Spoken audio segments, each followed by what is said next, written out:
Hello दोस्तों, कैसे हैं आप। मेरे चैनल पे आपका बहुत बहुत स्वागत है। बोर्ड पे एक क्वेश्चन दिया हुआ है, इसके अलावा और भी क्वेश्चन है, अभी हम लोग सॉल्व करेंगे। और इसके बाद इलेक्ट्रोस्टैटिक जो चैप्टर है उससे रिलेटेड जो पीवाईक्यू है, ठीक है, उसका समापन हो जाएगा। और मैंने एक एक चैप्टर को लगभग 6 से 7 पार्ट में, 6 से 7 पार्ट में मैंने डिवाइड किया हुआ है ना। जैसे कि छोटे छोटे पार्ट में करने पे ना बच्चों को बोरिंग नहीं लगता है और वो चीजों को अच्छे से कर पाते हैं, ऐसा मेरा मानना है। ठीक है, तो आप एक काम करिए कि इस क्वेश्चन को पहले हम थोड़ा सॉल्व करते हैं। और एक छोटी सी बात कहना चाहता हूं कि जैसे मैं जो कुछ भी क्वेश्चन करा रहा हूं या आगे मैं वन शॉट दूंगा आपको, और भी चीजें प्रोवाइड कराऊंगा, है ना, कि जो आपके लिए लाभदायक साबित हो। तो बात बस ये है कि अगर मैं पढ़ा रहा हूं तो इसकी भी संभावना है कि मेरे पढ़ाने के तरीके में या हो सकता है किसी और चीज में कोई कमी हो रही हो, तो आप निसंकोच कमेंट कर सकते हैं। क्योंकि मुझे ऐसा लगता है कि एक एक विद्यार्थी जो होता है, कि स्टूडेंट जो होता है, वो टीचर को अच्छे से जज कर पाता है। जज करने का सेंस ये है कि उसकी कमियों को और अच्छाइयों को बेहतर बता पाता है। ठीक है ना। तो आप कमेंट कर सकते हैं और आपके कमेंट पे जरूर आदमी गौर करेगा और गौर करने के बाद उस पर सुधार भी करेगा। ठीक है, क्योंकि हम आप एक दूसरे के पूरक हैं, we are complementary to each other.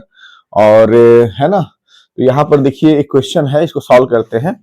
और ए charge A Q is placed at the point of intersection of a body diagonals of a cube, the electric flux passing through any one of its faces. Okay, देखिए क्या है कि एक question मैं आपको बताया था अभी पार्ट आई होप पार्ट 6 में बताया है मैंने, पहला क्वेश्चन। तो उसमें क्या था कि जो क्यूब था, जो चार्ज था, वो क्यूब के सेंटर पे था। तो जब क्यूब के सेंटर पे था तो सिमेट्रिक रूल फॉलो कर रहा था। तो फॉलो करने में जो उसके एवरी फेसेस से जो इलेक्ट्रिक फ्लक्स जाएंगे वो सबके सब इक्वल होंगे। तो वहां पर वन फेस का निकालना था। तो आपको पता है कि जैसे जब हम अधिक से वन की बात करते हैं, जैसे 6 है 10 है, उससे वन की बात करते हैं तो डिवाइड करते हैं। तो हमने यह पाया था five equal to Q upon 6 epsilon 0 one face के लिए पाया था। यहां पर आप देखिए क्या है, charge Q is placed at the points of intersection of a body diagonal of a cube. देखिए यहाँ क्यूब की बात किया हुआ है, तो एक काम करते हैं ना, क्यूब हम लोग बना देते हैं। ठीक है, ये हम लोग क्यूब बना दिए। अब उसके बाद इसमें आप एक चीज देख रहे होंगे, वो कह रहा है कि जो बॉडी डायगोनल्स हैं, ठीक है, जो इसके क्या है, बॉडी डायगोनल्स हैं। तो याद रखिएगा बॉडी डायगोनल्स के इंटरसेक्शन की बात कर रहा है। तो याद रखिएगा कि क्यूब के जो डायगोनल्स हैं, क्यूब के जो डायगोनल्स हैं, जहां पर इंटरसेक्ट करते हैं, क्यूब के जो डायगोनल्स हैं जहां पर क्या करते हैं, इंटरसेक्ट करते हैं, उस इंटरसेक्ट पॉइंट को, उस इंटरसेक्शन पॉइंट को, दैट इज द पॉइंट को हम लोग क्या कहते हैं, दैट इज हम लोग सेंटर कहते हैं। क्या कहते हैं, सेंटर कहते हैं। तो देखिए पहले क्वेश्चन की जैसे ही बात आ गई। अभी थोड़ा सा क्या वहां डायरेक्ट दिया था कि क्यू जो है वो सेंटर पे है। यहां कह रहा है कि जो चार्ज है वो डायगोनल के इंटरसेक्शन पॉइंट पे है। ठीक है, तो दोनों का मतलब एक ही हो गया। तो इंटरसेक्शन डायगोनल का जो इंटरसेक्शन, क्यूब के डायगोनल का जो इंटरसेक्शन पॉइंट होगा वो दैट इज द क्या होगा, सेंटर ऑफ द क्यूब होगा। और जब चार्ज यहां पर क्या है, स्मॉल क्यू कहां पर, इसके सेंटर पे है। तो अगर चार्ज क्यू इसके सेंटर पे है तो किस रूल को फॉलो कर लेगा, सिमेट्री रूल को फॉलो कर लेगा। सिमेट्री का सेंस ये है कि जो क्यूब के टोटल कितने फेसेस हो गए, ऑब्वियसली 6 फेसेस हो गए। क्यूब के जो टोटल फेसेस हैं, और टोटल फेसेस कितने हैं, क्यूब के टोटल फेसेस कितने हैं, 6 फेसेस हैं। ओके, तो 6 फेसेस से, ठीक है, 6 फेसेस से जो हमारा इलेक्ट्रिक फ्लक्स जाएगा वो सब क्या होगा, इक्वल होगा। इक्वल होने का मतलब किस रूल को फॉलो कर देगा, सिमेट्री रूल को क्या कर देगा, फॉलो करेगा। जब सिमेट्री रूल को फॉलो करेगा इट मींस दैट कि पूरे क्यूब में पूरे 6 फेसेस से गुजरने वाले इलेक्ट्रिक फ्लक्स के लिए who is responsible, this charge is responsible. ठीक है, ठीक है ना, दिस चार्ज इज रिस्पॉन्सिबल।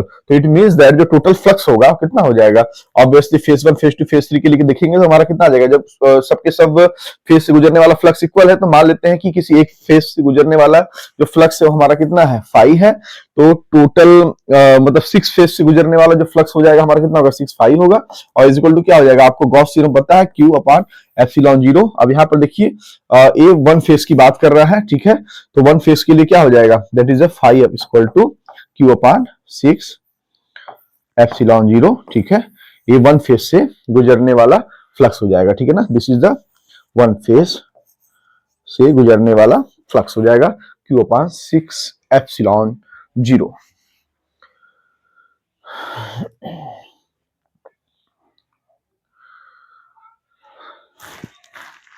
आशा करता हूं समझ गए होंगे आप, ठीक है।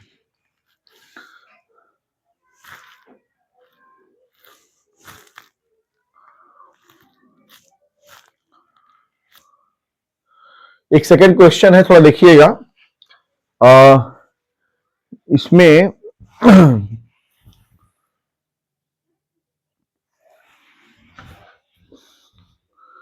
इसके बाद एक क्वेश्चन आप देख रहे होंगे, sphere S1 of a radius R1 encloses a net charge Q.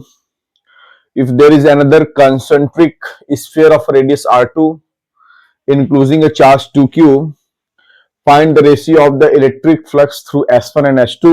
How will the electric flux sphere S1 change if a medium of a dielectric constant K is introduced in the space inside S2 in the place of air?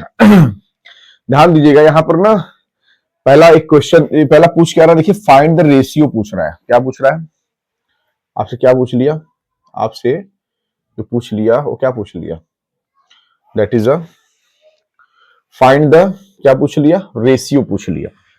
तो जब आपसे find the ratio पूछ लिया of electric flux through S1 and S2, तो एक काम करते हैं ना कि S1 सरफेस से पास होने वाला इलेक्ट्रिक फ्लक्स निकाल लेते हैं, S2 सरफेस से पास होने वाला इलेक्ट्रिक फ्लक्स निकाल लेते हैं, फिर उनका रेशियो निकाल लेते हैं। लेकिन पहले फिगर को समझ, क्वेश्चन आप समझ गए होंगे। अब क्वेश्चन के बाद इसको फिगर समझ लेते हैं। देखिए यहाँ पर दो क्या है आपके स्फीयर हैं, और यहाँ पर एक स्फीयर का जो रेडियस है वो कितना है R2 है, दूसरे एक स्फीयर का रेडियस कितना है R1 है, दूसरे स्फीयर का रेडियस कितना R2 है, R2 इज ग्रेटर देन क्या है R1 है, और आपको पता है कि जो S1 सरफेस है उसके अंदर चार्ज कितना है Q है, और जो S2 सरफेस है उसके पास चार्ज कितना है 2Q है। तो यहाँ पर पहले हम लोग निकाल लेते हैं कि S1 सरफेस से पास होने वाला जो इलेक्ट्रिक फ्लक्स है, मान लेते हैं φ1 इज इक्वल टू, फार्मूला क्या होता है, that is the Q upon epsilon zero Q inside, ठीक है, तो इज इक्वल टू क्या हो जाएगा, देखिए S1 की बात किया जा रहा है तो S1 के अंदर कितना चार्ज है, that is a Q charge, तो यहां लिखेंगे Q upon epsilon zero, that is equation number first. फिर जब हम बात करेंगे किसका S2 सरफेस का, तो S2 सरफेस के बाद जब करेंगे तो क्या होगा, that is a φ2 is equal to Q inside upon epsilon zero, formula होता ही है। तो S2 के पास टोटल कितने हैं, तो देखिए S2 के पास ये 2Q है और यह Q भी है, क्योंकि ये Q S2 के अंदर ही आता है, कंसेंट्रिक स्फीयर है, ठीक है, क्या है, कैसे स्फीयर है, कंसेंट्रिक स्फीयर है, और यहां पर कितना हो जाएगा, दैट इज अ टोटल कितना हो जाएगा 2Q प्लस Q, तो that is a 2Q and plus Q and upon epsilon zero, that is a 3Q upon epsilon zero, equation number second. अब इनका हमको क्या निकालना है, रेशियो निकालना है, तो रेशियो आप निकाल दीजिए, रेशियो क्या हो जाएगा, that is a φ1 upon φ2 is equal to कितना हो जाएगा, Q upon epsilon zero is equal to कितना हो जाएगा, एप्सिलॉन जीरो अपॉन 3Q, ये कैंसिल हो जाएगा, Q से Q कैंसिल हो जाएगा, तो हमको φ1 और φ2 का रेशियो कितना मिल गया, दैट इज 1/3 मिल गया। तो ये हमारा क्या हो गया, आंसर हो गया, कैसा आंसर हो गया, पहला आंसर हो गया, ठीक है ये हमारा पहला आंसर हो गया।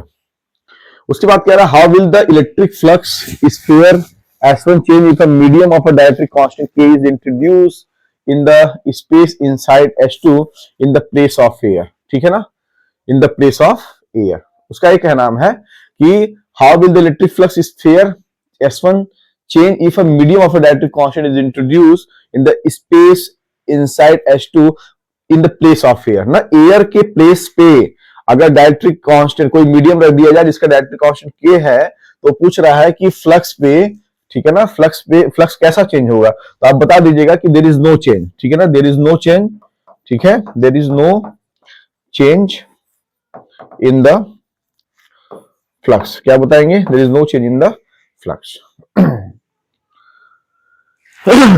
No change in the flux.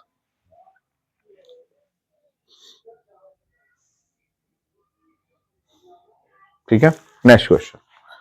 एक क्वेश्चन लिखा हुआ है two charges of a magnitude,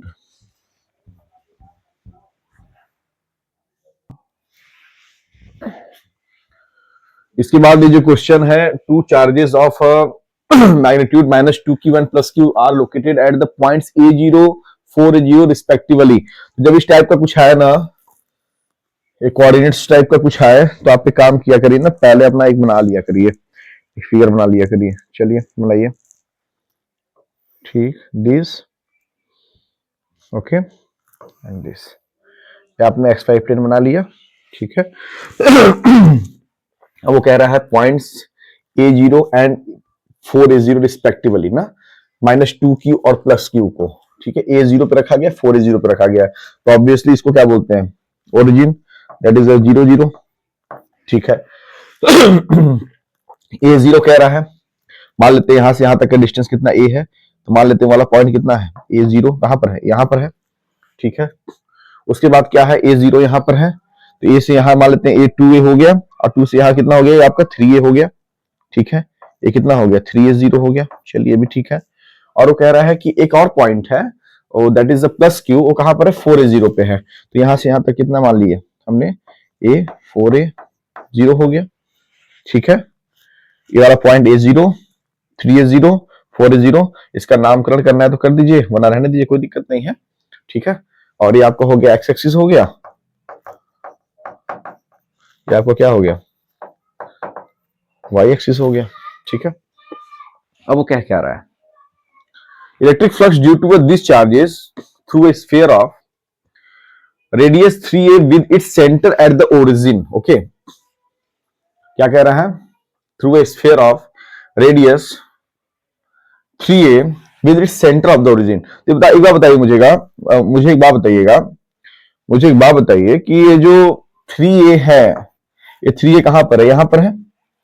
और एक बात कह रहा है कि स्फीयर ऑफ, तो कहने का मतलब ये है कि आप ध्यान समझिएगा क्या कह रहा है, flux due to this charges through a sphere of radius 3a, ठीक है, with its centre at the origin. और सेंटर कहां पर है उसका? ओरिजिन पे है। तो यहां से हम लोग क्या करेंगे? एक स्फीयर, एक इमेजिनरी, एक, ठीक है ना, एक इमेजिनरी गॉसियन सरफेस हम लोग एज्यूम करेंगे, और ठीक है, तो यहां से हम एक स्फीयर बना ले। तो स्फीयर बनाने के लिए क्या होगा कि जैसे ये क्या बन गया आपका, यहां से एक स्फीयर बन गया आपका, और ठीक है, ये आप एज्यूम कर लीजिए कि यहां से ये आपका क्या है, ये क्या है आपका एक, ठीक है, एक स्फीयर है, ठीक है, और ये स्फीयर है, यहां से यहां तक का डिस्टेंस कितना है? 3a है। और आपको क्या बताना है? आपको यह बताना है कि हाँ, चार्जेस जो है, एक चार्ज कहां पर है? यहां पर है, वो चार्ज कितना है? -2q है, और आउटसाइड में कितना चार्ज है? That is the +q charge है। तो आपको एक बात पता है कि फ्लक्स निकालने के लिए हमको इनसाइड चार्ज से मतलब होता है, हमको आउटर चार्ज से मतलब नहीं होता, ठीक है। तो यहां पर देखिए, हमको इस चार्ज से कोई लेना देना नहीं है, हमको जो चार्ज से लेना देना है वो इससे लेना देना हुआ है, ठीक है। तो याद रखिएगा एक बात और, क्या कि फॉर्मूला क्या होता है? Phi is equal to Q inside upon ε0। तो अंदर में चार्ज कितना है? तो अंदर में चार्ज है -2q, दैट इज 2q, और अपॉन ε0, चूंकि ये चार्ज किस में है? माइनस में है, तो दैट इज इनवर्ड, ठीक है। ये आपका क्या हो जाएगा? आंसर हो जाएगा, आपका फ्लक्स निकल गया। What is the electric flux? आपने फ्लक्स निकाल दिया। हमको इस चार्ज से मतलब नहीं है भाई, ये इनसाइड है, वो पूछ रहा है, वो कह रहा है कि ऐसा स्फीयर जिसका सेंटर ओरिजिन हो और रेडियस 3a हो, ठीक है। तो हमने एक स्फीयर, एक गॉसियन सरफेस एज्यूम किया, और चूंकि इलेक्ट्रिक फ्लक्स के लिए this charge is not responsible, this charge is not responsible because this is the outer charge, minus q is the inner charge, this is the responsible. Therefore total charge enclosed by the surface, that is 2q upon epsilon 0. Since this is the negative charge, then that is the inward. Okay,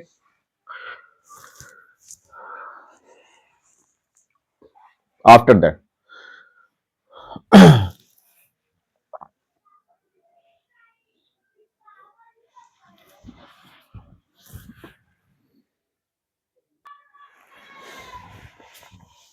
इसके बाद एक question देखिएगा, figure shows 3 point charges plus 2q minus q and 3q 2 charges plus 2q and minus q are enclosed within the surface.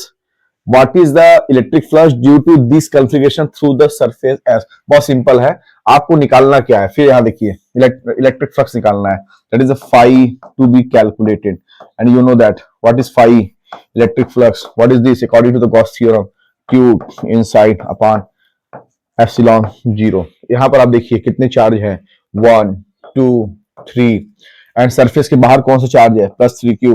हमको किससे मतलब है, inside से, इसको इसका कोई मतलब नहीं, ठीक है ना, इसका कोई मतलब नहीं. अब आता है inside charge 2q and minus q. Okay, तो टोटल चार्ज कितने हो गए, तो टोटल कितने चार्ज हो जाएंगे, that is the total charge that is the 2q and plus minus q, that is the 2q minus q is equal to q. Okay, and apply a Gauss theorem, phi is equal to q inside upon epsilon 0, that is a phi is equal to q inside. ठीक है, q inside कितना charge है, q है. Okay, तो q upon epsilon 0, that is the answer, final answer.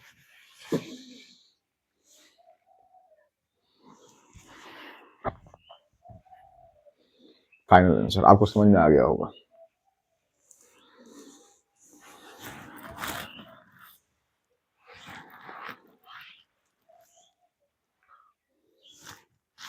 ठीक.